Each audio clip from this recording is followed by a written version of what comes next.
completa, né? Esperamos uma palavra do Senhor que nos direcione para cumprir o chamado que Ele tem para as nossas vidas, né? A gente não vem num culto para recarregar a bateria, isso aí você faz na tomada.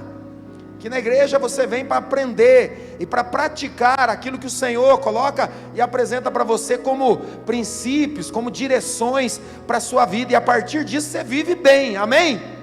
Vive muito bem. Então eu quero glorificar a Deus por esse tempo. Eu quero orar por você agora que vai ouvir essa palavra, para que a palavra penetre no seu coração e que ela possa não só ser uma boa palavra, uma boa semente, mas que ela venha a trazer frutos, a brotar na sua vida, e que o seu coração seja um terreno fértil para essa palavra, amém? Vamos orar? Feche seus olhos, se você puder colocar uma das suas mãos no seu coração. Eu quero orar. Pai, nós te agradecemos. Podíamos ir para os nossos lares e refletir em tudo aquilo que o Senhor já fez durante esse culto. Nós exaltamos o teu nome aqui, foi tão maravilhoso sentir a tua presença. Como é bom poder louvar e sentir, perceber que o Senhor está recebendo o nosso louvor, que Ele está passando esse teto e chegando aos céus como um aroma suave, como um som agradável. E como nós percebemos isso? Quando a atmosfera muda, quando tudo fica mais perfeito, quando tudo fica mais leve, e a gente começa a entender de que algo mudou. Então a tua presença é notória, é fácil de perceber aqui. Eu quero te agradecer. Nós vamos estudar a tua palavra ela é totalmente eficaz, ela é capaz de gerar em nós, sem nenhuma explicação. Nós não precisamos de interpretação. A sua palavra única, de forma original, é capaz de nos moldar. Mas nós queremos aprender juntos aqui, que o teu Espírito Santo ministre cada coração. Envia anjos ministradores para tocar nos corações, na mente, nos olhos, nos ouvidos, que haja atenção ao Senhor, que haja realmente um temor à tua palavra, que é a única coisa que pode nos moldar, nos mudar. E nós te pedimos agora, nessa noite de domingo, o último culto do mês de junho, e nós te pedimos, como nos outros dias desse mês, fala conosco, ministra os nossos corações, que possamos entrar no próximo ciclo, no mês de junho, abençoados, com uma palavra que vai gerar vida durante todo esse mês. Nós te pedimos isso em o nome de Jesus. Se você concorda, diga amém. Amém. Muito bom, glória a Deus. Lucas 15, as parábolas mais conhecidas por toda a face da terra, aonde você vai, essas parábolas do texto de Lucas 15 são conhecidas. Nós precisamos gastar aqui alguns minutos recapitulando os finais de semana que nós já passamos. Então, você precisa entender que o livro de Lucas 15, o capítulo de Lucas 15, fala de três parábolas que estão intimamente ligadas. Elas não estão apenas colocadas ali de forma obsoleta ou aleatória, não, elas são um complemento de cada uma delas. Então é importante que nós, ao lermos as parábolas de Lucas 15, tenhamos em mente do que ele está falando e qual é o contexto. Sempre na Bíblia é importante o contexto. Sempre na Bíblia, quando você vai ler, nunca pegue um versículo isolado e fale, nossa, que palavra. Não, você precisa ler o contexto, porque às vezes o que você entendeu não tem nada a ver com o contexto. E aí você pega um versículo isolado e fala, olha, essa é a verdade. E alguém fala, não, essa não é a verdade. Por exemplo, talvez você já leu aquele versículo que fala assim, maldito é o homem que confia. Você já leu, até para acusar alguém. Mas esse versículo não fala disso. Ele fala de um homem que confia no homem e deixa de acreditar em Deus, de confiar em Deus. Então ele está dizendo, você vai se tornar maldito, você vai se tornar alguém que vive de forma errada, por confiar que um homem pode trazer resultados para a sua vida melhores ou iguais ao que Deus pode te oferecer. É isso que vai trazer maldição. Então Deus nunca disse para você não confiar no homem. Porque como é que a gente faz para casar, né? Se ele fala, maldito homem que confia no homem, imagina a mulher. Não é verdade? As mulheres já têm problemas. Elas já criticam sem nada. Imagina se a Bíblia fala, não, a Bíblia não está dizendo isso. A Bíblia está dizendo que você não pode fazer do braço do homem a sua segurança, nem a sua força, nem a força de outro homem. Então, é sempre importante estudar a Bíblia num todo o contexto. O Lucas 15, a primeira parábola, fala de uma dracma perdida. A primeira é sobre uma ovelha perdida, depois de uma dracma perdida, e depois de 2 filhos perdidos. Parecem que eles não estão conectados, mas estão totalmente conectados. E como é que a gente sabe disso?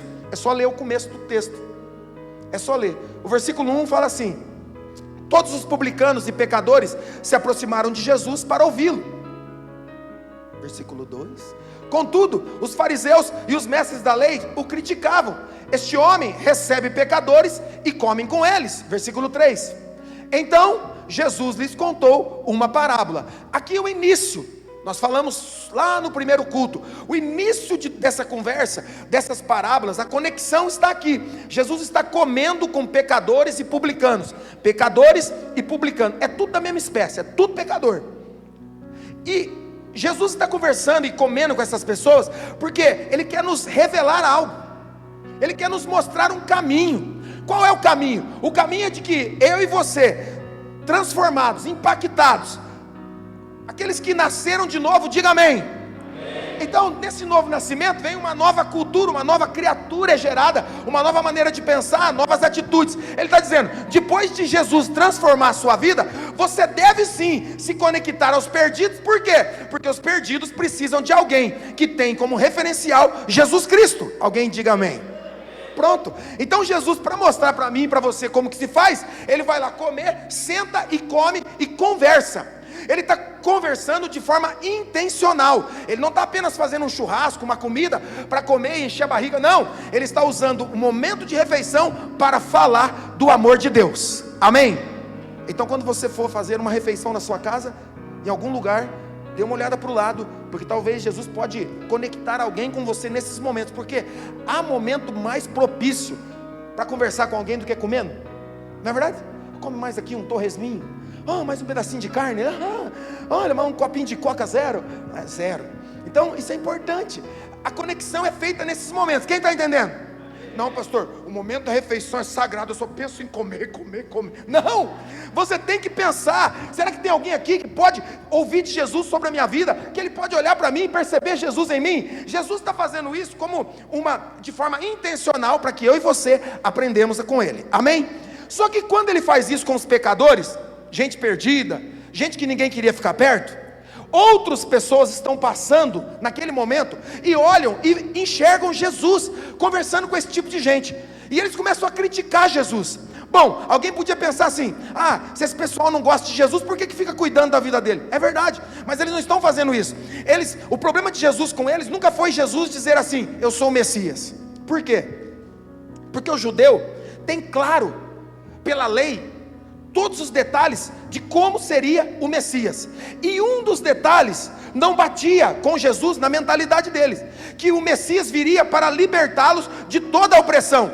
Eles estavam oprimidos por Roma. Roma controla a Palestina, todo aquele espaço que eles viviam, e eles estão dizendo: se esse cara fosse realmente o Messias, ele viria com um exército e nos libertaria, mataria todos os romanos e nós viveríamos. Então eles não tinham problema com Jesus sobre essa questão. Qual era o problema deles então, pastor? É que Jesus pegava os maltrapilhos, os piores espécies, aqueles mais drogados, mais prostitutos, os piores espécies que existiam na época, e ele convertia essas pessoas a amarem a Deus e a seguir a lei. E essas pessoas ouviam a Jesus. E sabe o que acontecia? Eles mudavam de vida. E quando eles mudavam de vida, para onde eles iam? Para o lugar aonde aqueles santos, entre aspas, frequentavam. E essas pessoas não queriam esse tipo de gente perto deles. Eu falei assim: não, peraí, eu sou crente desde a infância, eu sou cristão, nunca me contaminei. Como é que essa pessoa aí, Jesus, então está comendo com esse tipo de gente? E o problema deles é que Jesus pega essa gente lá do monturo, do lamaçal do pecado, e traz eles para esse momento aqui, para adorar a Deus. A religião não queria, os religiosos não queriam. Por quê? Porque é sempre bom ter alguém pecando perto de você, porque o seu pecado não aparece tanto. Sempre é bom ter alguém fazendo um pecadão. Aí alguém fala assim: não, pastor, não existe pecadão. É verdade, não existe. Mas quando você quer acusar alguém, você fala: mas ele fez isso, eu fiz só isso. Mas não existe pecadão. Pecado é pecado. Mas a atitude de alguém religioso, alguém que tem legalismo, que quer dizer, eu posso adorar a Deus porque eu sou perfeito, você não porque você é imperfeito. Esse legalismo leva as pessoas a apontar o erro do outro para cobrir o seu próprio. É como pedir desculpa. Quem pede desculpa não se arrependeu, porque a palavra desculpa é tirar de mim a culpa. Então, deixa eu te dizer uma coisa, quando alguém trombar com você, quando alguém fizer algo para você e falar assim, ai, me desculpe, pode saber, isso aí é tentando te enrolar. Ai, me desculpa, não, desculpa, porque eu estou dizendo, eu tropecei em você, porque você estava na minha frente, desculpa. Eu falei isso para você, porque você fez isso para mim, desculpa. Não, eu estou tirando a culpa, eu estou dizendo, eu fiz isso porque você é culpado. Quando há um posicionamento de mudança, sabe o que a gente fala? Me perdoa. Porque perdão se arremete ou nos lembra sobre arrependimento. Arrependimento nos leva a metanoia, que é o quê? Mudança de mente. Então, quando eu me arrependo, eu mudo a minha mente. Eu digo assim, olha, me perdoa. Eu entendi que eu estou errado e eu não quero mais repetir isso. Quem entendeu isso aqui? Então o problema de Jesus com os fariseus da época não era porque ele falava que era Messias, é porque ele estava mudando aquelas pessoas. Dá uma olhadinha para o seu lado aí. Tem um Jesus aí perto de você. Tem um pequeno Cristo perto de você. Porque nós fomos chamados para isso, para sermos exemplos, para pessoas que precisam ouvir sobre a salvação. Jesus está fazendo isso, os caras estão bravos, por quê? Porque se ele continuar fazendo isso, essas pessoas vão achar que podem. E aí eles estão bravos. O que Jesus faz? Deixa as pessoas lá, os perdidos, para aqueles caras. E ele fala assim, viu, fica aí um pouquinho, eu vou descer ali, conversar com aqueles caras. E ele vai lá, está lá, ó. Então Jesus contou-lhe esta parábola. Qual parábola? A primeira parábola, nós falamos sobre ela durante algumas semanas aqui, a parábola da ovelha perdida. Ovelha perdida, quando está perdida, ela grita, ela fala, estou perdido, me ajude. Então ele está dizendo, tem alguém, uma ovelha perdida, que está perdida onde? No deserto, amém? Ele fala assim, um homem tem 100 ovelhas, trouxe elas, e ao contá-las, percebeu que tinha 99, e viu que uma tinha se perdido. Ele deixou as 99 no aprisco, e foi ao deserto buscar a que tinha se perdido. Então, a ovelha está perdida no deserto. Deserto, de uma forma figurativa, para nós que somos cristãos, nós temos essa tendência de colocar assim, ai, eu estou no deserto, ai, eu estou no vento, ai, ergueu-se um monte contra a minha vida. A gente tem essas metáforas, né, para dizer que a coisa está ruim, não é verdade? Ao invés de falar assim, nossa, estou numa fase, a gente começa a dizer, ai, o deserto, aquilo. Então, ele vai para o deserto buscar aquela que se perdeu. Eu já disse aqui, que isso aqui não tem conexão com alguém que perdeu da igreja. Porque às vezes esse texto era interpretado dessa maneira, que nem aquela pessoa, né, pastor, que saiu da igreja e foi para o mundo. Não é sobre isso. O texto está falando de paternidade, porque ele está falando de um israelita. Israelita é o povo de Deus, e Deus é o Deus deles, amém? Então é disso que ele está falando, de alguém que não entendeu a paternidade de Deus. Deus escolheu aquela nação, e eles não entenderam e decidiram viver de qualquer maneira. Ele não está falando da igreja, de alguém que estava aqui e foi para o mundo. Não é sobre isso. É sobre o resgate. Mas escute, preste muita atenção. Quando a ovelha está perdida, ela sabe que está perdida, e ela tem reações dizendo, eu preciso que alguém me encontre. Ela grita. Então Jesus fala, preste atenção nessa primeira parábola. Tem alguém que está perdido, e sabe que está perdido, e ele grita, e o dono das ovelhas vai até elas, encontra ela, põe ela nos ombros, traz de volta, coloca ela junto com a 100, e chama os amigos e diga, vamos celebrar. Vamos celebrar, por quê? Porque essa ovelha está perdida, e eu encontrei ela. Vamos celebrar. Há uma festa por uma ovelha perdida. Lembra que Jesus está falando com pecadores e com religiosos. Aí ele fala, peraí, tem mais uma, versículo 8. Ou qual a mulher que possuindo 10 dracmas, perdendo uma delas, não acende uma lâmpada, não faz de tudo para encontrar? Jesus está dizendo, primeiro, tem uma ovelha perdida. Ovelha, quando está perdida, sabe que está perdida, amém? E agora ele está dizendo, mas tem uma moeda. E moeda, quando se perde, nunca se acha. Eu falei hoje de manhã, e eu acho interessante isso, né? Quem aqui já encontrou uma moeda perdida no carro? Eu estou pensando em começar a comprar carro velho, viver só das moedas que encontra lá dentro. Porque não é incrível? Você encontra moeda, mas Às vezes cai alguma coisa, você vai procurar, o que você acha? Moeda. Aquilo que você perdeu não sumiu do carro, mas tem uma moeda lá perdida.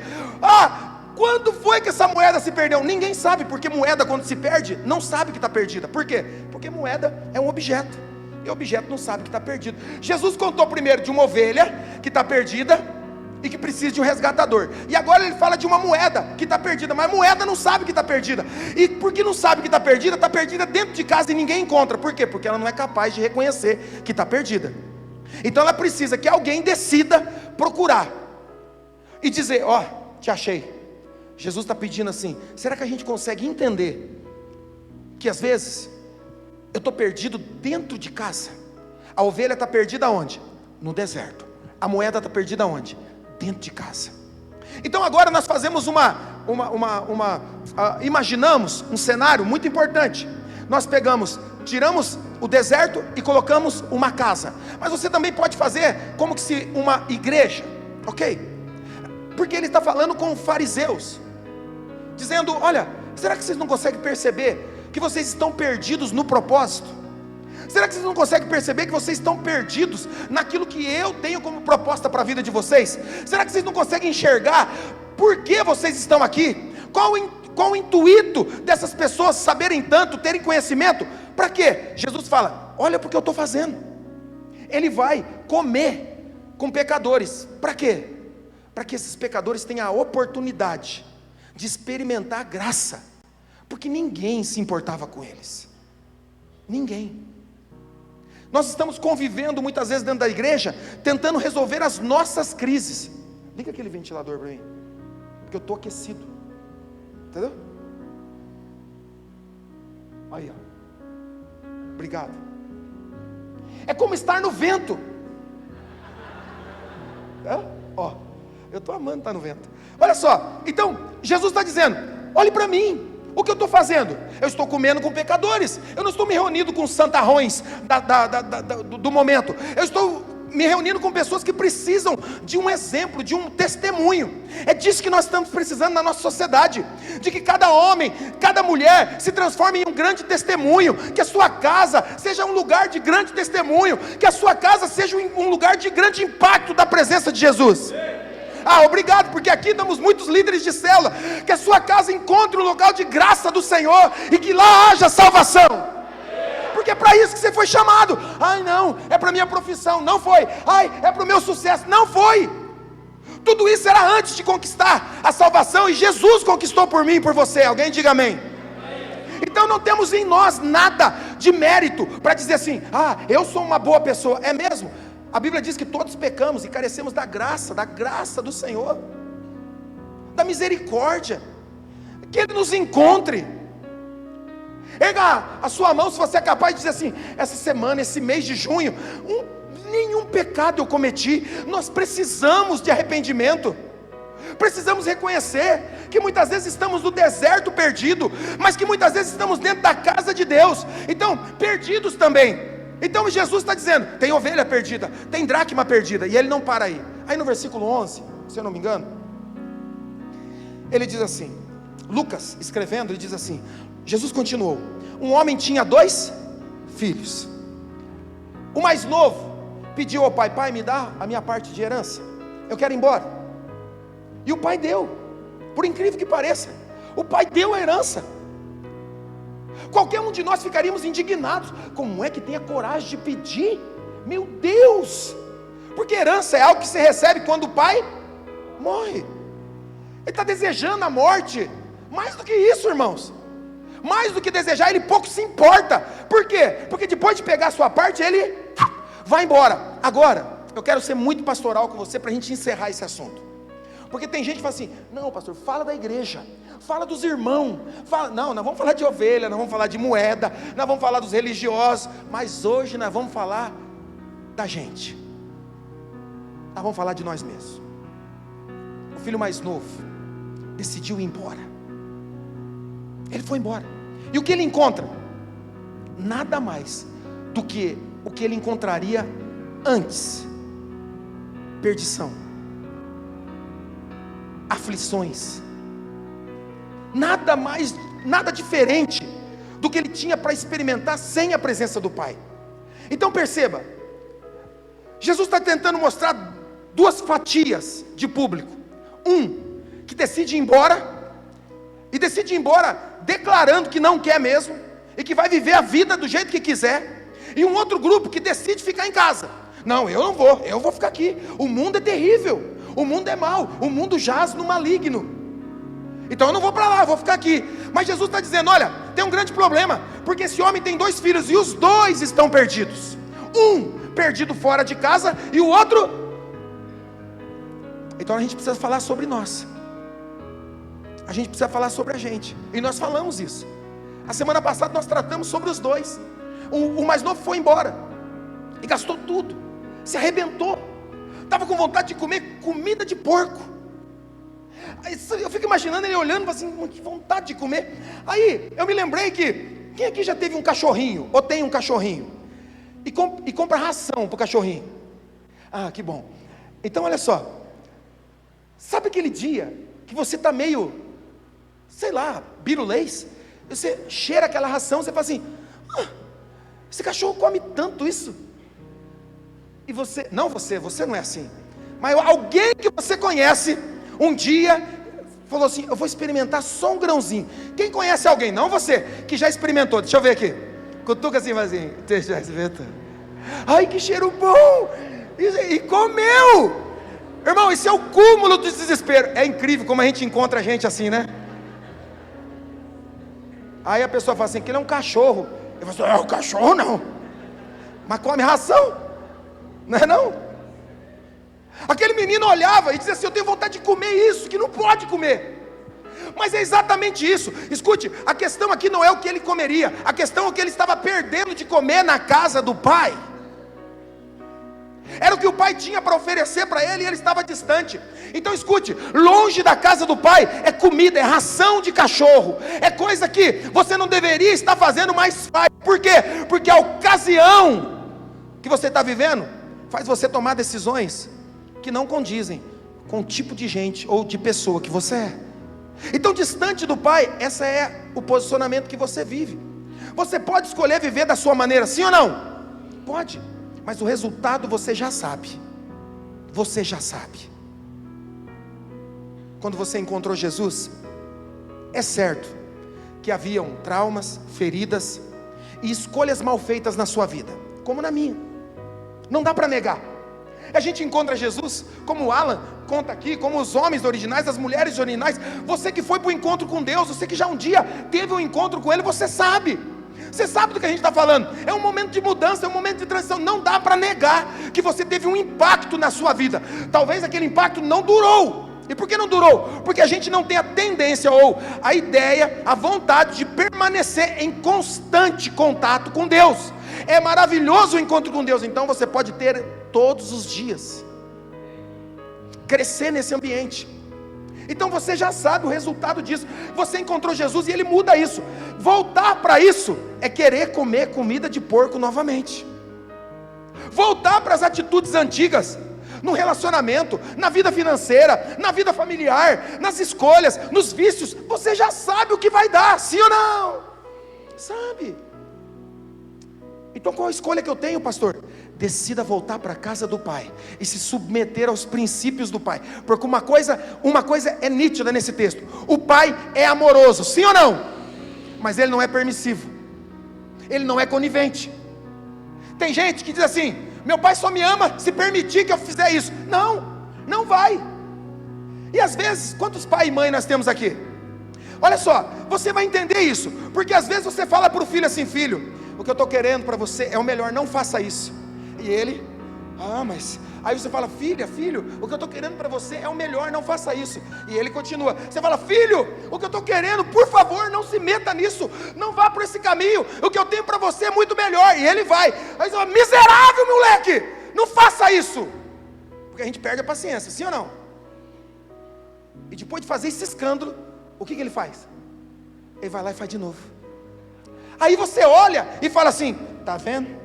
O pai e a mãe não cuidou. Você não sabe o que esse pessoal passou na mão desse menino, que não ouve, que não quer ouvir, que fecha os ouvidos. Claro, muitas vezes é negligência, na maioria, Mas olha, muitas vezes a gente fala, a gente insiste, mas o poder da decisão Deus deu para mim, para você, para cada um de nós. Você ainda continua decidindo. Se você quer segui-lo, amém. Se você não quer, Ele vai dizer assim: é uma pena, eu tenho os melhores sonhos para você, eu tenho os melhores projetos para a sua vida, mas vá, faça as suas escolhas. Só que é interessante, porque o resultado a gente já sabe. Por quê? Porque a gente veio de lá. Nós não nascemos na paternidade do Pai, nós éramos distantes, gentios. Nós fomos enxertados na videira. Então, você já sabe de onde você veio. Não, pastor, meu pai se converteu, mas alguém da sua família começou essa história. Se você buscar o contexto da sua família lá atrás, você vai perceber: eu já sei o que aconteceu. Eu já sei o que aconteceu nos casamentos. Eu já sei o que aconteceu financeiramente. Eu já sei as desgraças, as mortes. Eu sei o que aconteceu na minha casa. E agora Jesus me encontrou. E a partir de mim a história precisa mudar. É sobre isso. O filho mais novo continua decidindo até hoje. O problema é que a gente sabe o resultado. E aí, às vezes, a gente fica preso no passado, dizendo: eu já sabia, e se eu voltar agora? Aí nós temos uma outra figura. Jesus fala: também tem o filho mais velho. O filho mais velho, ao ver o mais novo, ele fala assim: peraí, esse moleque fez tudo que era errado, viveu de forma dissoluta, e agora ele volta, e ele acha ruim. Você já parou para pensar que às vezes alguém que te causou um mal terrível pode ser alcançado pela graça do Senhor, e se você não o perdoou, essa pessoa pode entrar nas bodas do Cordeiro e você não? É incrível isso. Quer dizer, é terrível, né? Eu perdoo, mas aquela pessoa, o que ele fez não tem perdão. E aí Jesus encontra aquele miserável, esse se converte de verdade, e ele encontra você na rua e fala: paz do Senhor. Você fala: que paz do Senhor? Que... Não quero paz do Senhor nada. Você está me enganando, porque isso é terrível. O que você fez não tem perdão. As coisas que você fez comigo está aqui doendo. Ele está dizendo assim. E aí a pessoa que era perdida agora fala assim: não, mas Jesus nos perdoou a você e perdoou a mim. Não fala de Jesus. A gente não quer ouvir. Por quê? Porque eu quero os meus direitos. Eu quero os meus direitos. Espera aí, você tem que sofrer também, do jeito que você me fez sofrer. Quem disse isso? Você já parou para pensar? Se Jesus fala assim: tá, vou te salvar, mas você vai ter que sofrer o que eu sofri. Primeira coisa, dá a mãozinha aí, pega um prego, pá! Alguém que já furou o pé com um prego? Aí, ó. Agora, preguinho, como é que é? 12 por 23? Não é aqueles preguinhos assim, né? Agora pega uma viga de ferro e crava na sua mão. Só numa, não precisa ser nas duas. Aí você fala assim: ai, eu estou sentindo que... Nem fala, porque desmaia. Pum. Jesus suportou tudo isso. Então nós não temos direito de julgar alguém impróprio para isso. Ah, ele tem que passar. Não tem, Jesus passou. Jesus passou. Pastor, mas é a minha dor. A sua dor também ele levou. Ah, eu vou repetir para esse lado que deve ter mais crente. A sua dor também ele levou sobre ele. Isaías diz: ele levou sobre si as suas dores, seus sentimentos, suas emoções estão nele. Na cruz ele nos libertou. Ele nos libertou. E a gente quer julgar as pessoas, e a gente quer trazer um peso sobre eles. Agora, o que mais me espanta no filho mais velho é de que ele fazia. Tem a parte do versículo que fala assim, pode ir adiantando, acha aí a parte. Ele fala assim: pai, eu tenho servido a você como um escravo. Pode ir adiantando, é para frente, é 20, 23, lá por lá. Ele fala assim: eu tenho te servido como um escravo. O filho primogênito venceu de ira e não quis entrar. Ele, porém, respondeu ao pai: olha, todos esses anos tenho servido a você e nunca desobedeci uma das tuas ordens. Esse texto aqui é bem macio, porque eu gosto da versão que ele fala: eu tenho servido como um escravo. Eu tenho trabalhado. Irmãos, deixa eu te dizer, tem gente que fala assim: eu não sou como o filho mais novo, então só tem uma outra opção para você. No texto, Jesus não dá para a gente ser, não é verdade? Não dá. O pai não dá para a gente ser. Então você só tem uma outra opção no texto. Qual é? O porco? Não, estou brincando. O filho mais velho. Só dá para ser o filho mais velho. Não, então eu sou mais novo. Não dá, porque você está aqui. Se você tivesse perdido, você era o filho mais novo. Então só tem uma opção para todos nós que estamos aqui essa noite. Qual é? O filho mais velho. Aí a pergunta é: nós estamos aqui na igreja, nós estamos louvando, nós tivemos homens e mulheres originais, nós cantamos louvores, nós exaltamos o nome dEle, nós estamos na casa do Pai. Alguém diga amém. A pergunta é: você tem usufruído de tudo aquilo que o Pai tem?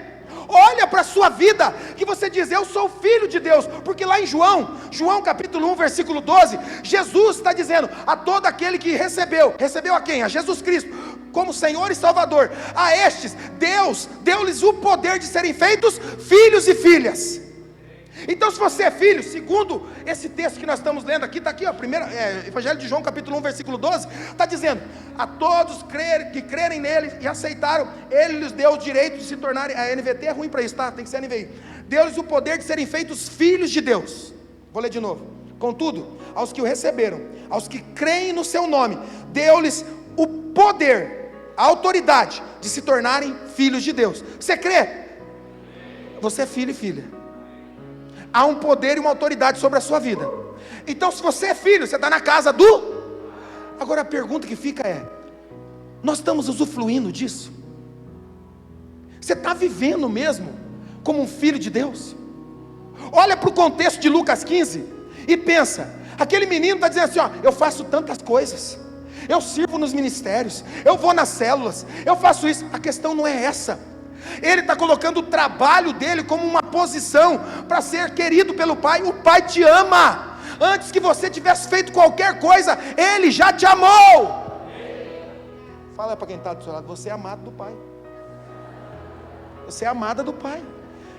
Agora diga assim, ó: e não é por nada que você tenha feito, nem certo nem errado. O Pai não te ama pelas coisas certas ou pelas coisas erradas, não. Ele te ama porque Ele é amor. Ele decidiu nos amar, Ele decidiu te perdoar, mesmo que fosse uma crise gigantesca, um problema que alguém diga assim, não tem jeito. Para Ele tem jeito. Ele entrega o maior tesouro, Ele entrega a maior oferta, Jesus Cristo. O Pai entrega o Filho para salvar todos os outros.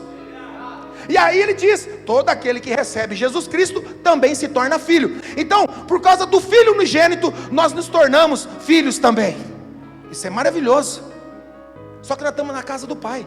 Temos um Pai maravilhoso. Olha, o texto diz assim, ó: aos que receberam e que creem. Não está dizendo aos que receberam e faz ministério, aos que receberam e faz oferta, aos que receberam e vem nos cultos. Não, o texto está dizendo aos que receberam e aos que creram. Se você crê, você é filho, filha, tem direitos, sabe? Deus já declarou, já liberou, sabe? Quando o filho diz assim para o pai, lá em Lucas, ele diz: pai, eu tenho feito tudo e o senhor não me dá nada. Ele fala: filho, tudo que é meu é seu. É como um presente. Você já ganhou um presente e guardou? Para que serve um presente que você guarda? Para nada, inútil. Deus te deu de presente a melhor vida, a vida abundante, a Zoe de Deus. Se você está aqui nos visitando, não sabe o que é Zoe? Zoe é a vida que Deus tem. Você tem a bios, que é a vida natural, uma vida secundária. Mas você tem a Zoe, que significa a vida que Deus tem. Todos que aceitam a Jesus Cristo como Senhor e Salvador, recebem sobre sua vida a Zoe de Deus, a vida que Deus tem, um novo nascimento, um novo pai, uma nova direção, nova cultura, novos costumes, novos princípios. Nós somos nova criatura. É isso. Então essa é uma necessidade que nós precisamos viver. Será que eu tenho vivido do máximo do favor do Pai? Ou será que eu tenho vivido do mínimo? E sabe, irmãos, esse é o grande problema que nos cansa. Porque nós encontramos cristãos que se dizem cristãos, cansados, abatidos, porque não têm vivido a plenitude do Pai. O filho mais novo vai embora porque não reconhece a paternidade. Ele acha: eu vou pegar logo, antes que esse velho não me dê nada, eu fico sem nada, então eu vou pegar e vou embora. Muitas pessoas se comportam dessa maneira na casa de Deus: me dá minha bênção, me dá minha bênção. Eu sou da época que cantava aquele cântico do Jacó, o cântico mais louco que eu já vi na vida. Me dá a minha bênção para depois subir, me dá a minha bênção. O que é isso? Quem que vai querer que Jesus vá embora? Quem vai querer que Deus vá embora? Você acha que uma bola, um carro é melhor do que a presença dele? Esse cântico era louco, quem cantava era doido. O Eros devia cantar esse cântico, né? Ele devia cantar. Sabe, nós cantávamos. Ai, me dá a minha bênção para depois subir. E dava pulinho assim. Loucura, nós era louco. Quem que quer algo e não quer Deus? Como é que eu posso trocar a maravilhosa presença dele por alguma coisa? Mas tem um monte de gente que entra na igreja. Por que você está aqui? Ah, porque Deus... Ah, está aqui ele. Conhece esse? Estou falando? Aí. Depois nós temos um outro aqui que eu acho que você não conhece.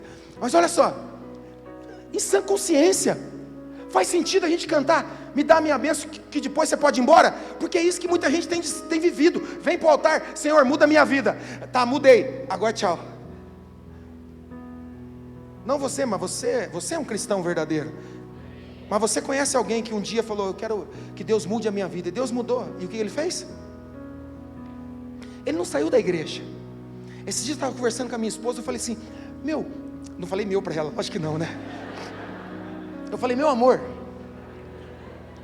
minha querida, amada, eu falei, amor, eu aprendi de que eu não preciso ficar bravo. Se alguém fala de mim, se alguém não me aceita como pastor, eu aprendi há muito tempo. Eu não era nem pastor, eu já tinha aprendido sobre isso. Ela falou, o que é? Eu falei, olha, a palavra de Deus diz que quando alguém nos rejeita, e rejeita a sua palavra, não rejeitou a gente, rejeitou a quem? A Jesus. Eu ainda faço piada, eu falo assim, vai se falar, porque está rejeitando a Jesus, não é a mim não. Está bravinho comigo? O problema é seu. Você está rejeitando a Jesus, porque eu vou embora, Jesus vai estar sempre aqui. Eu vou passar, mas ele não passará. Então eu aprendi a ficar tranquilo. Ai, fulano, não tem problema não, falou de Jesus, não falou comigo. Ó, Jesus, é com você aí, acerta com ele, queima. Não, mas isso não é problema. Então, o filho mais velho, muitas vezes representa, não nós, porque nós somos crentes, mas alguém que está dentro da igreja vivendo do mínimo. Eu fico assustado com isso. Fico assustado, por quê? Porque o evangelho é dinâmico. Ele avança, ele avança, ele avança, ele avança. Ele produz vida, cada vez mais, cada vez mais. É maravilhoso ver a vida fluindo. Então nós crescemos, avançamos. E não é riqueza só, não é prosperidade, não é só cura, sabe, é presença de Deus. A vida de Deus se resume a um quarto secreto. Deixa eu te dizer, Jesus disse assim, quando você quiser falar com seu pai, vai lá no púlpito, no altar e fala, Deus, eis que estou à porta e bato. Não, ele disse assim, quando você quer falar com seu pai, entra no seu quarto, entra no seu quarto, fecha a sua porta, fala em secreto ao seu pai que ouve você em secreto, e ele te abençoará. Então a vida cristã se resume não na igreja. Aqui você conversa com nuca. Olha para frente, você vai ver uma nuca. Não existe relacionamento. Aonde que existe o relacionamento? No quarto secreto. Pastor, onde tem o relacionamento nas pessoas? No discipulado, numa mesa, em uma casa onde nós reunimos em poucas pessoas e falamos do amor de Jesus. É ali. Então a gente precisa crescer e avançar. E a gente vai vivendo do mínimo, do mínimo, do mínimo, e acha que está tudo bem. Isso vai te cansar. Sabe por quê? Porque, não pastor, eu nunca vou pensar isso. Pensa, eu provo para você. O último profeta bíblico, que está na Bíblia, dentro do canon organizado, qual é? Malaquias. E Malaquias, todos os capítulos de Malaquias é uma confusão de um profeta falando com Deus. Ó Deus, o que está acontecendo? Olha Deus, o povo aqui, olha o que está acontecendo. E Deus está dando resposta. Deus está dando resposta. Até que chega um momento que ele fala assim, tá bom Deus, então me responde essa. Como é que eu que sirvo ao Senhor a vida inteira, participo dos ministérios, sou um líder de célula, eu sirvo na igreja, eu oro de manhã, leio a Bíblia, eu estou vivendo nessa pindaíba, eu estou passando por tudo isso, e olha só essa pessoa aqui, meu vizinho, maconheiro, desgraçado, ele só prospera, ele tem carro novo, casa nova, e ele fala, fui viajar, e ele posta foto viajando. O profeta está maluco. Se o profeta está dizendo, não é justo, a gente não, a gente fala assim, não tem problema não, nem ligo para essas coisas aí. Eu só ficar em casa a vida inteira, nunca passear, nunca sair de nada, nunca comer um McDonald's, para mim não faz problema, não tem um Big Mac, eu nem ligo. Se eu nunca for naquela churrascaria, para mim não tem. O quê? Você quer enganar quem? A gente está com problema porque está vivendo da mediocridade. E ele está dizendo, mas você é filho, eu tenho tudo, tudo que é meu é seu. Pastor, então por que eu não alcanço isso? Simples. Malaquias vai dizer, irmãos, preste atenção. Ele fala, Deus, o que está acontecendo? Deus fala assim, eu tenho uma palavra para você. O problema é a comparação. E ele está dizendo, haverá um dia. E qual é o dia? O último dia. O último dia, ele está falando sobre um momento de juízo, um momento final. Ele fala: naquele dia eu vou separar os bons dos maus, e você vai ver a diferença entre os bons e os maus, entre os que amam a Deus e os que não amam. Naquele dia, ele fala para Malaquias: você pode estar passando por uma situação agora, mas naquele dia, vocês serão para mim como um tesouro particular. Tesouro tem valor, sim ou não? Então você não é alguém que não vale nada, mas às vezes você se porta, se comporta e vive do mínimo, achando que isso é justo. Não, busque ao Senhor, busque o Pai. O Pai tem respostas para você, sim ou não? O Pai tem. Então nós terminamos os 2 filhos, e agora entramos, em 3 minutos eu tenho que fazer isso, a figura do Pai. Porque essa parábola, do versículo 11 em diante, vai dizer, na sua Bíblia aí, com certeza tem um subtítulo dizendo assim: a parábola do filho pródigo. Do filho pródigo. E o que é o pródigo dessa palavra aí, dessa frase? É alguém que gasta de forma excessiva, alguém que gasta sem controle, alguém que for... Então a gente sempre olhou, quem é o gastador da história? Quem é o cara que gasta tudo na história que nós lemos? O mais novo. A Bíblia diz que ele pega tudo e gasta, mas tudo que ele pegou e gastou, era dele? Era de quem? Então ele não gastou nada. Quem gastou foi o mais velho. Recebe também a parte de herança. Ele está com o bolso cheio. O dinheiro que ele tem, foi ele que trabalhou para isso? Não, o dinheiro é de quem? Do pai. Então quem gastou de novo? Mas aí acontece algo poderoso, porque Jesus quer explicar para aquele cabeçudo, que fala assim: não, pastor, eu gosto de vir na igreja, sentar, ouvir, ir embora, esperar Jesus voltar. Não, isso não é um cristão. Isso não é um cristão. Um cristão não vive dessa maneira. Jesus começa dizendo: eu estava lá comendo com os pecadores, eu quero que eles se transformem, eu quero que eles mudem de vida. E aí o pai entra na história. A primeira parte é que o pai gasta tudo com o filho mais novo e tudo com o filho mais velho. O filho mais novo vai embora, e agora ele quer comer comida de porco, ele está acabado, arrebentado. Ah, pastor, mas eu não vou chegar nesse nível. Claro que não. Talvez fisicamente não, mas espiritualmente, muitas vezes nós estamos vivendo dessa maneira, vivendo em um ambiente sujo, vivendo em um ambiente confuso. As nossas atitudes são, sabe, elas não são limpas diante do Senhor.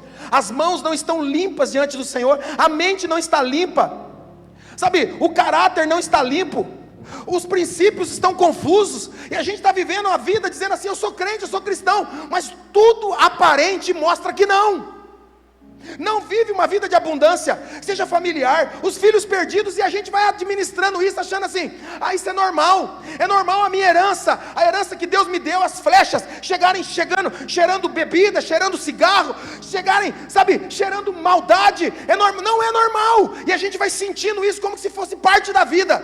Não, vós sois filhos, filhas, amados, a gente não pode naturalizar essas coisas.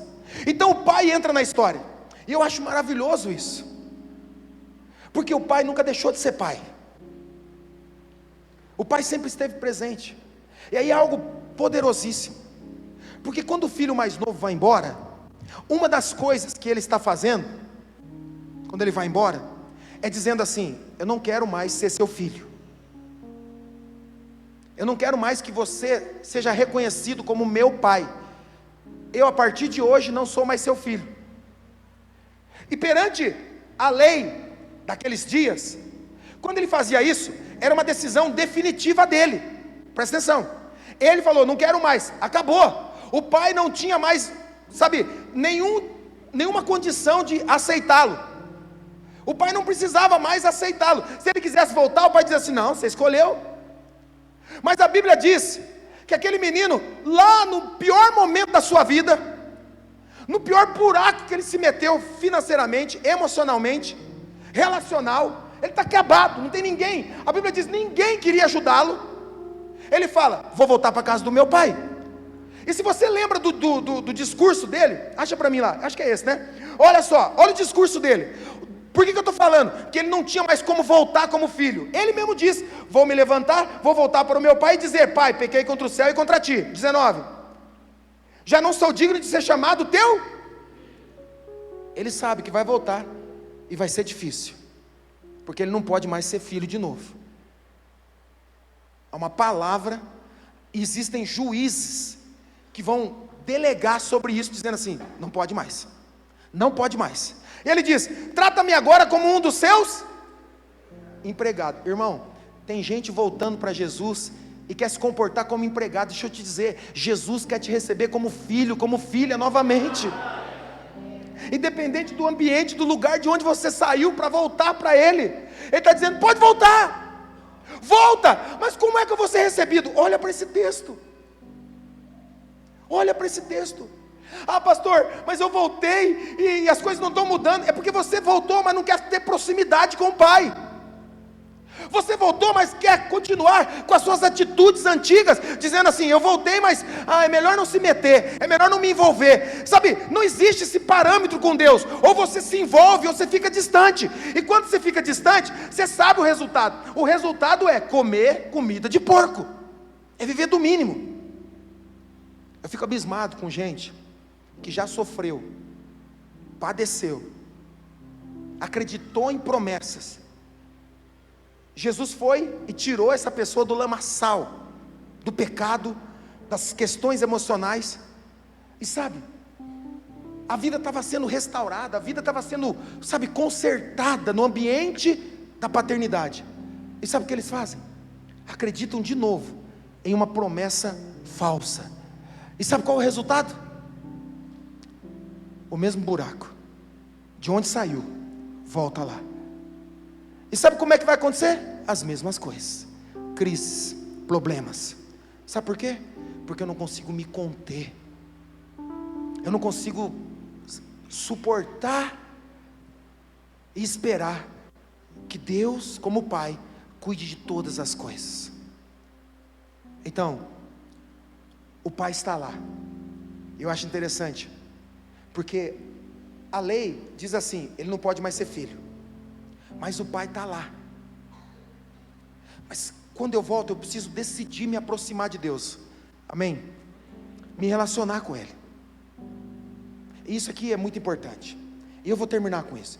Eu preciso de uns voluntários aí, homem forte assim, grandão, uns 4, 5, deixa eu ver lá, aquele ali já é Globo, é da Globo aquele ali já, olha lá, aqui, não, eu falei forte, irmão, vocês entenderam errado.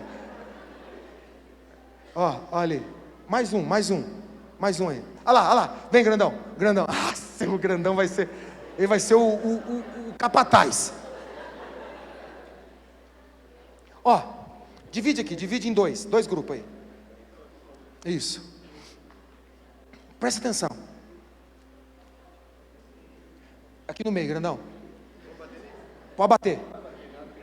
Olha só, aqui, mais para lá um pouquinho, vocês para lá também. Aqui, preste atenção nisso. Parece brincadeira, mas não é. Eu garanto que você vai se lembrar disso durante toda essa semana. Se eu falasse tudo aqui, você ia ouvir e seria legal agora, só que você poderia esquecer rapidamente. Mas com isso aqui você não vai esquecer. Eu amo fazer isso, amo. Pastor, eu nunca vi isso. Não tem problema não, aqui você vê, pode vir. Aqui está o Pai, forte, grande. Aqui, esses dois grupos representam os filhos. Então, se esse grupo aqui se aproxima do Pai, ele recebe do Pai todo o carinho e atenção. O Pai vai guardar, vai proteger. O Pai vai dar provisão. Dá provisão para eles, dá comidinha. Eles estão fraquinhos, olha como é que está fraquinho. Dá comida para eles. O Pai guarda. Por quê? Porque eles decidiram se aproximar. Aqueles ali estão distantes, e eles estão olhando os caras comer, e eles não estão gostando. Tá vendo? Olha lá o Pai, o Pai está dando de comer para ele. Nós estamos aqui, miserável esse velho, tomara que morra, e aí ele pega a herança, ele está lá. Mas o problema não é o Pai ama a minha vida e a sua vida, amém? A decisão de ficar longe é deles. Então quando você está longe do Pai, você vai ter vontade de comer comida do porco. Por quê? Porque não há provisão, não há cuidado, não há proteção do Pai. Eu queria ter um pai desse tamanho aqui, imagina. Então, O problema aqui não é o amor do pai, é a intenção do seu coração. Quando você decide se aproximar do pai, venha. Olha, desse jeito mesmo. Ele vem e é pronto. O pai não vai falar assim: vocês estavam longe. Não, o pai vai amar, vai proteger, vai dar comidinha, porque está fraquinho também esses dois. Então o pai vai fazer tudo isso. A decisão de se aproximar tem que ser sua. Fala para quem está do seu lado, a decisão é sua. Não adianta você vir à igreja, não adianta você ir na célula, não adianta você ler a Bíblia, não adianta homem, mulher original, qualquer coisa original, se você não decidir se aproximar do pai, para receber dele cuidado, proteção, provisão. E é isso que Deus faz conosco, é isso que Ele faz. Então quando o mais novo decide voltar, aqui é algo muito importante, vai lá, os 4 lá, você fica aqui, pai, vai lá os 4. O filho mais novo estava longe, e ele decide voltar. O Léo vai ser o filho mais novo, vem cá, Léo.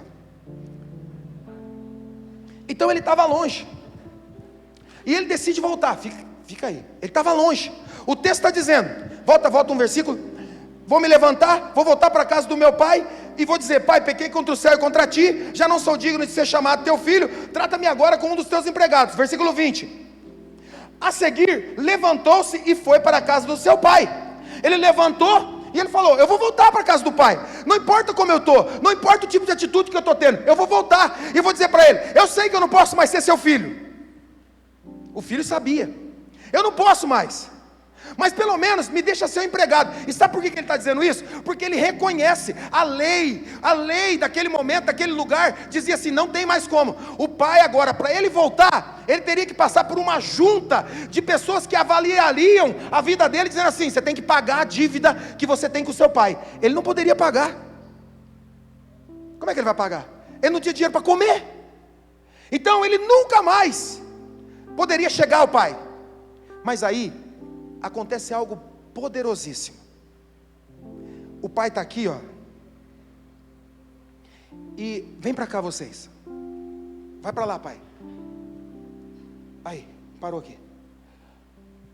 Esse grupo de pessoas aqui são julgadores. Eles protegem a família. A tarefa deles não é má.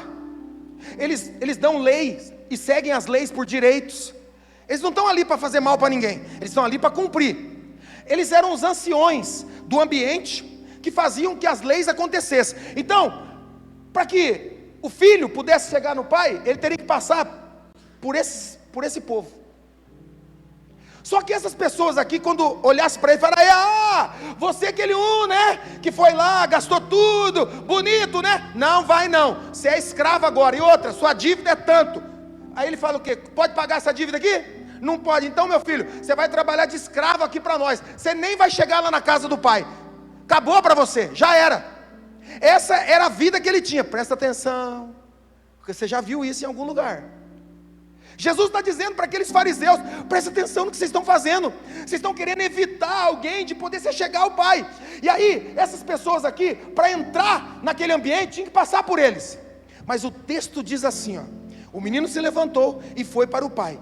Ele ainda estava longe. Faz assim, que você está olhando assim, curando o filho. Estava longe, quando o pai o viu. Movido de compaixão, presta atenção, vamos lá, vamos ver se está bom, hein? Movido de compaixão, o pai correu e o abraçou fortemente, e o beijou, e disse: você é meu filho, você é amado meu. Caiu o teu cartão de crédito. Peraí, fica aí.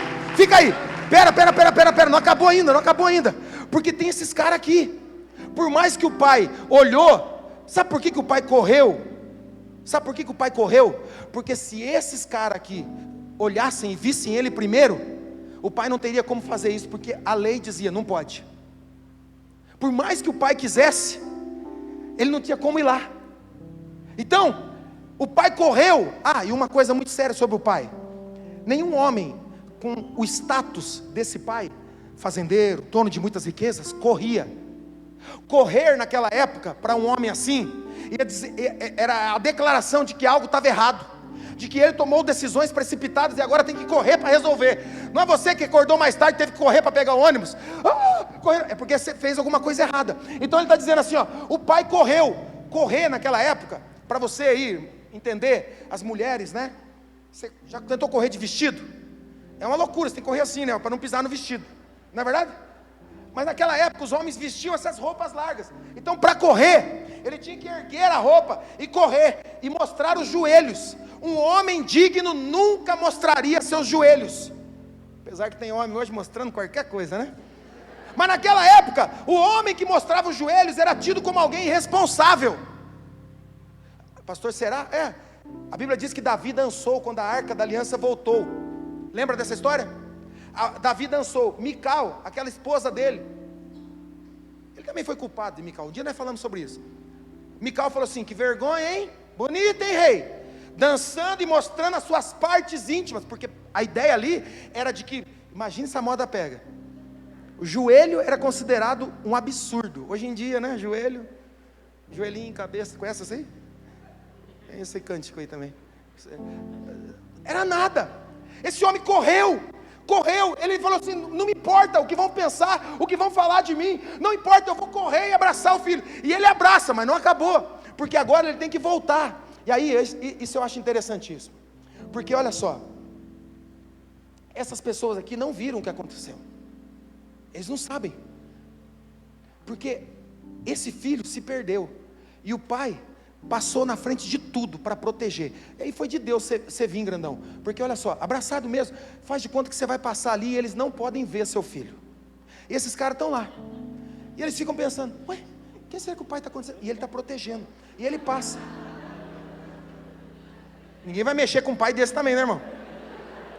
Mas deixa eu dizer, sabe por que o pai faz isso? Porque a intenção do pai, do meu e do seu pai, nunca é revelar os seus erros e falhas. O pai não quer gastar com isso, ele não quer te prejudicar.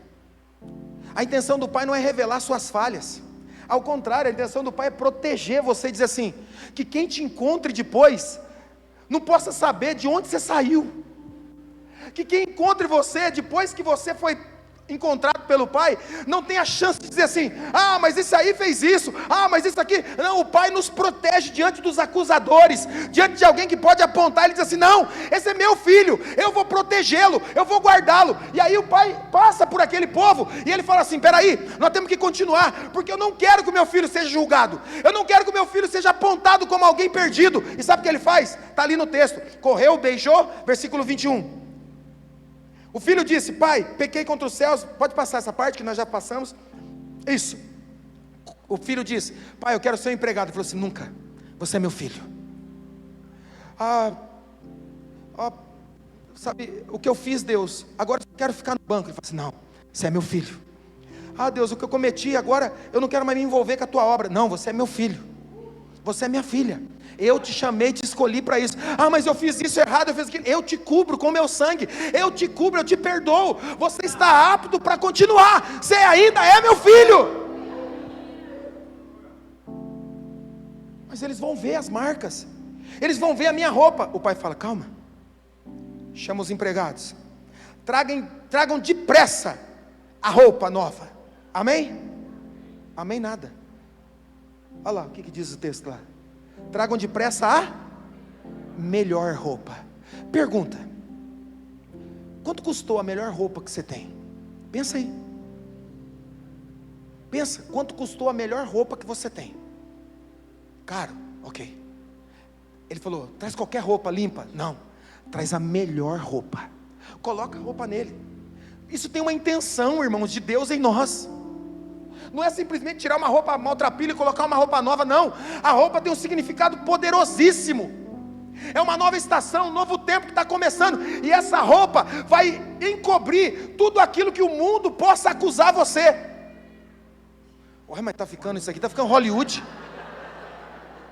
Alguém põe fumaça e solta os raios aqui agora. Estou brincando. Ele colocou uma roupa para cobrir, para dizer assim, quem olhar para você agora, não consegue mais ver o maltrapilho que você era, o tipo de lixo que você era. Agora você é um homem digno, amado do Senhor. Roupas novas. Ele fala, coloca a roupa nova nele. Mas não acabou. Ele diz assim, também vistam nele e colocam em ele um anel no dedo dele. Esse anel, espero que... Não, é demais. Aí... Esse anel, alguém tem um anel aí? Uma aliança também? Não, a dele está certo lá. Você tem um anel? Um anel significa alguma coisa, mas naquela época, o anel era como assim. Você viu o pessoal que foi chamado aqui? O pessoal que foi chamado tem lá, Gustavo de Almeida. Almeida é a família que ele pertence. Aí o outro, Renato da Costa, não é parente, porque um é Almeida e o outro é... Então hoje as famílias são reconhecidas pelos nomes, sim ou não? Mas naquele tempo eram os brasões que usava no anel. Então deixa eu dizer, ninguém, nenhum empregado, escute isso, irmão, nenhum empregado, por melhor que fosse, nenhum empregado que que causasse o maior lucro na vida de um patrão, receberia esse anel. Ninguém, porque escravo, trabalhador não tem direito. Quem tem direito? Filho. Ele pega o anel, coloca o anel na mão dele, ele escuta, colocou a roupa, colocou o anel, esse aqui é meu filho, mas por enquanto só o pai está vendo. Aí ele fala assim, peraí, tem mais, coloca uma sandália nos pés dele. Sandália é importante aqui, porque os escravos e os trabalhadores daquela época não usavam sandálias. Quem usava sandálias? O pai e os... Era fácil identificar. Estava lá todo mundo trabalhando, chegava o patrão, olhava no pé, sandália, é o patrão. Olhava para o outro do lado dele, o mais novo, de sandália, é o filho mais novo. O outro, mais velho, de sandália, é o filho mais velho. Era fácil identificar. Deus está dizendo, eu vou identificar você. Todo mundo vai saber quem é você. Você está marcado, colocou uma marca na gente, em mim e você. E todo mundo vai nos reconhecer. De quem você é filho? Você fala, eu sou filho do Deus Altíssimo. Tem uma marca em mim. Tem uma marca. Colocou uma sandália. Porque agora você vai trilhar os caminhos da casa do Pai. Você não vai andar mais com porcos. E quer saber de uma coisa? Pode passar lá. Vai lá, filho. Ele fala, opa, tudo bem? O filho do patrão. Tá bonito? Tá ajeitado, bonito não dá para falar. Aqui. Aí, essas pessoas aqui dizem assim, peraí, mas não falava que ele estava tudo drogadinho? Não falava, eu ouvi dizer, não nas igrejas, porque nas igrejas não tem fofoqueiro, mas não falava que ele estava lá nos botecos da vida? Aí ó, olha lá, como é que falaram que ele estava perdido, que ele estava querendo comer comida de porco? Olha lá a roupa que ele está, a melhor roupa. Olha lá, o anel dele é o anel do brasão da família. Olha as sandálias no pé dele, foi o pai que deu. Esse menino não estava perdido, ninguém iria reconhecê-lo como perdido. O pai está fazendo menção disso, para dizer para você, para mim, eu vou gastar tudo por você. Não há limites. Quando eu terminei de estudar esse texto, eu quis mudar a Bíblia. Não, calma. Tem gente que já está levantando para ir embora. Sabia, parede preta, que negócio é herege. Calma, irmão, calma. Porque o subtítulo que é posto na Bíblia foi acrescentado depois. Então as pessoas leram, pessoas maravilhosas leram e falaram, esse texto aqui é de um menino que gastou tudo. Mas eles não entenderam esse texto de verdade, porque o menino não gastou nada. Tudo que ele gastou era de alguém. De quem? Então se há alguém pródigo nesse texto, não é os filhos, é o...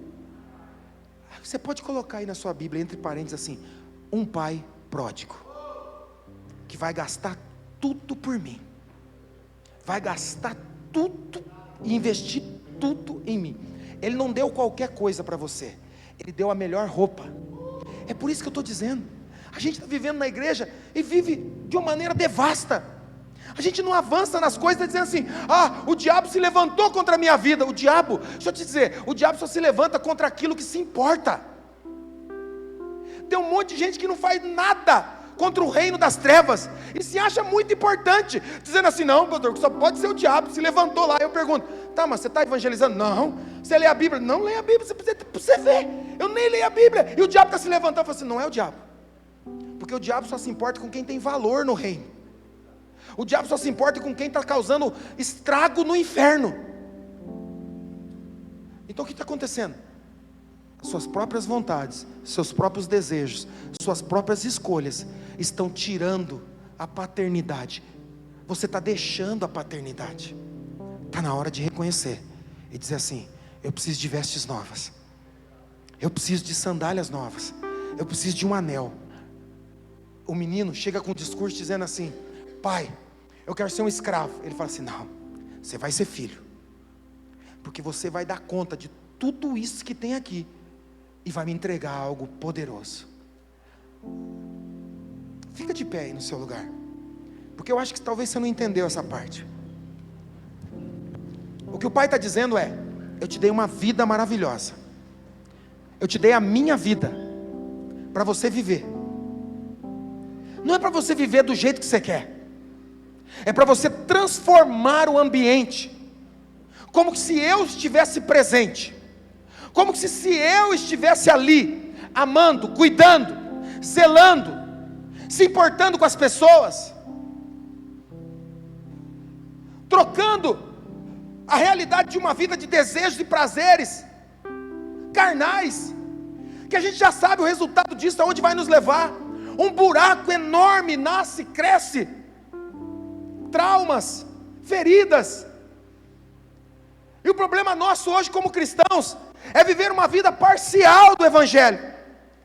É uma vida que eu vivo aqui como filho, mas lá fora eu estou vivendo como escravo. Escravo do quê? Dos desejos, dos pecados, das intenções más, das amizades ilícitas, dos comportamentos, sabe, pecaminosos. Quando o pai está dizendo: não, filho, a roupa que eu tenho para você é nova, é a melhor. O anel está dizendo: você pertence a uma família. Hoje, terminando esse estudo simples, porque é simples, irmãos, fácil de entender. A gente tem uma escolha a tomar. Será que eu estou usando roupas, a melhor roupa? Será que eu estou usando a melhor sandália? Agora, o final da história ainda é maravilhoso. Próximo versículo. Isso aqui todo pastor gostaria de ouvir. Tragam o novilho gordo, mata, vamos fazer um churrasco e vamos festejar.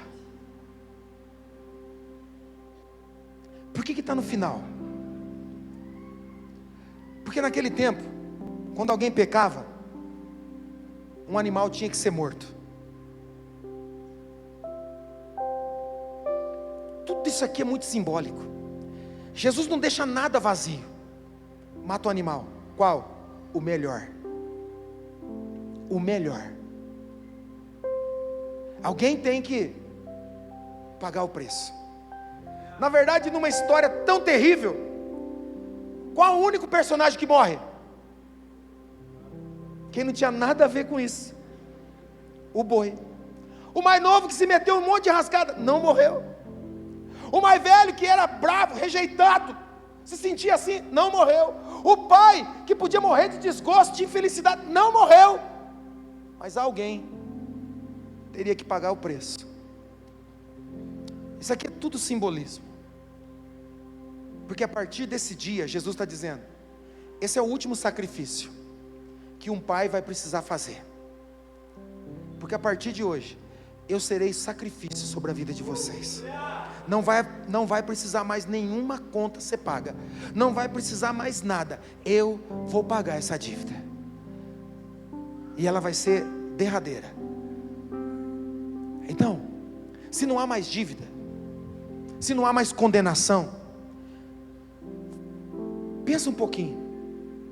Como é que você está vivendo na casa do Pai? E eu termino com isso. Temos 4 minutos.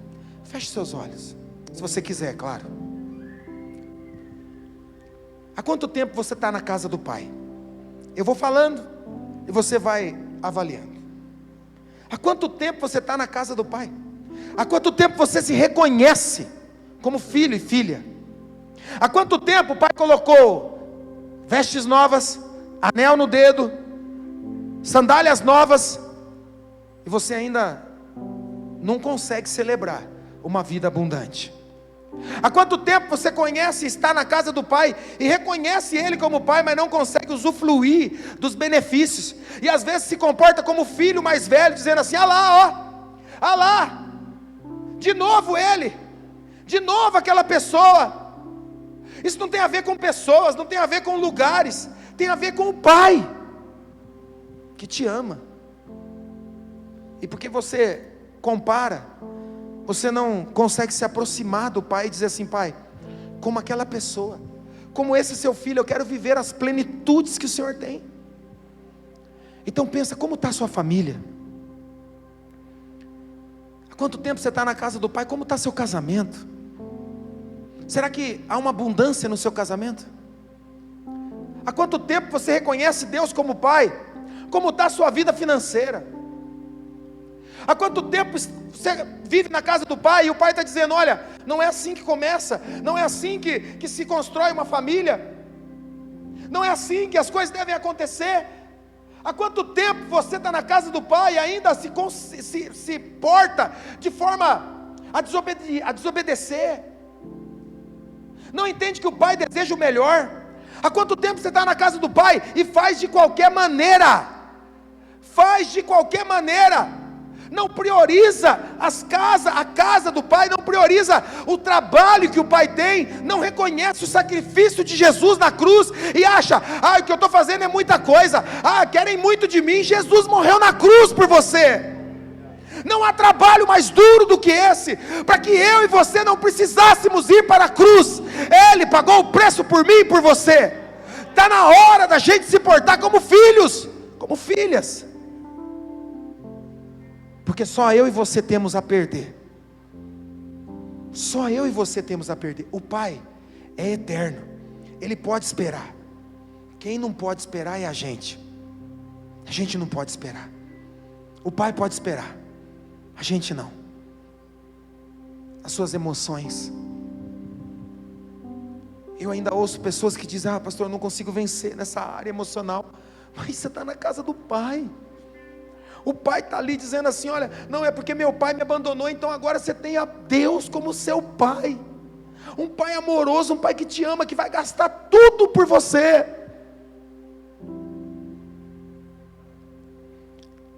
Como anda a sua vida na casa do Pai?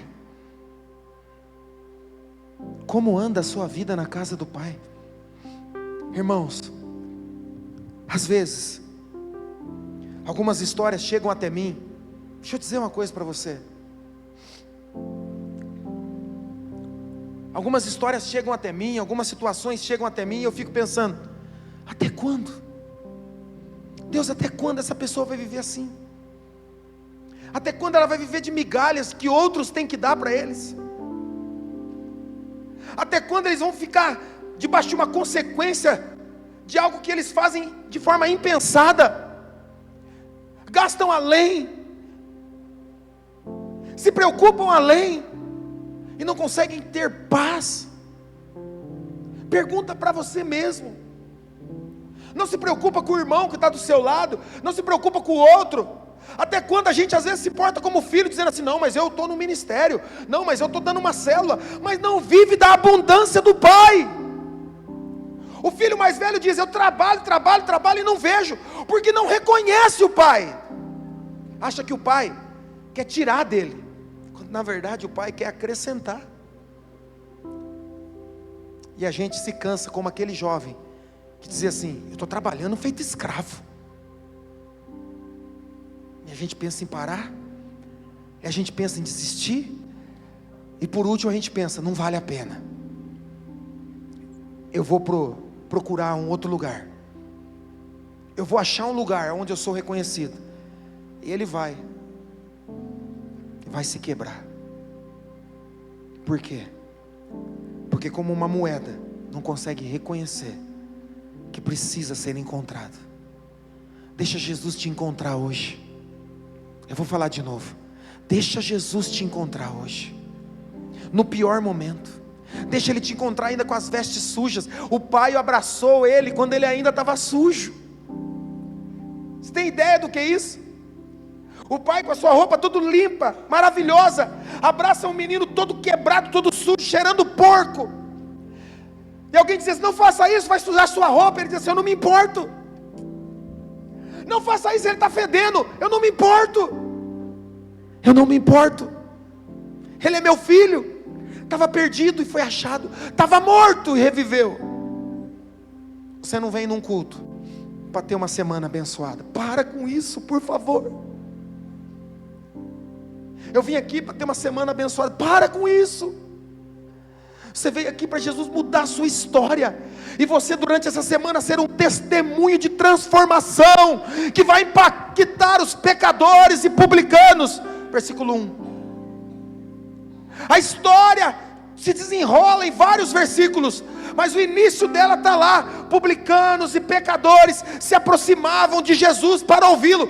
As pessoas precisam te ouvir, mas como um filho, como uma filha, não como alguém que nega a paternidade do pai, porque acha que sabe fazer boas escolhas. Está na hora da gente mudar isso.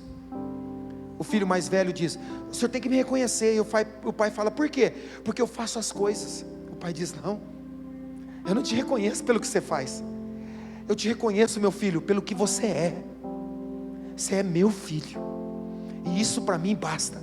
Enquanto você ficar com a mentalidade de que tem que fazer algo para que Deus te ame, você nunca vai entender o amor. E cada vez que você não conseguir cumprir uma etapa, você vai dizer: eu não sou digno. E Ele está dizendo: nada disso, nada disso. Eu te amo. Eu te amo. Esses dias meu neto queria me ajudar a acender o fogão a lenha, e ele falou assim: vovô, deixa eu jogar uma madeirinha lá. Eu falei para ele: tá quente, você não vai conseguir. Ele falou assim: não, eu consigo. Eu falei: então tá bom, vai lá. E ele ficou com medo e jogou, e pum, não conseguiu. Eu virei para ele e falei assim: tá vendo? Não falei que você não ia conseguir? Não, não falei isso. Eu falei para ele: não tem problema, aqui ó, joguei lá. Ele ficou olhando, eu falei, peguei outro, dei para ele, tenta de novo. Ele jogou, deu errado de novo. Eu falei: você tem que ter coragem. Olha aqui ó, peguei um, não queima a mão se você fizer rapidinho. E ele falou: tá bom. Dei outro, ele foi lá com medo, mas colocou, ele falou, ele saiu dali completo. O pai não está preocupado com o que você não consegue fazer. Ele te ama, mesmo quando você não consegue alcançar aquilo que você acha que tem que alcançar para que Ele te ame. Ele não te ama pelo que você faz. Ele te ama por quem você é, filho, filha. Eu quero gastar 1 minuto orando por você. Se você quer dar um passo e dizer para Ele: pai, eu não quero ser escravo, eu quero ser seu filho. Eu quero me comportar como filho, eu quero me comportar como filha, eu quero viver da plenitude, eu não quero mais viver do mínimo. Brigas, confusões. Não, eu quero a paz, eu quero a alegria. Se você quer dar esse passo de filho, veja, eu não estou te chamando para nada, estou te chamando para você assumir um papel. Eu vou me comportar como filho e vou receber das dádivas que o pai tem para os filhos. Eu vou te dar 1 minuto para você sair do seu lugar e vir aqui à frente, e nós vamos orar. O louvor vai cantar.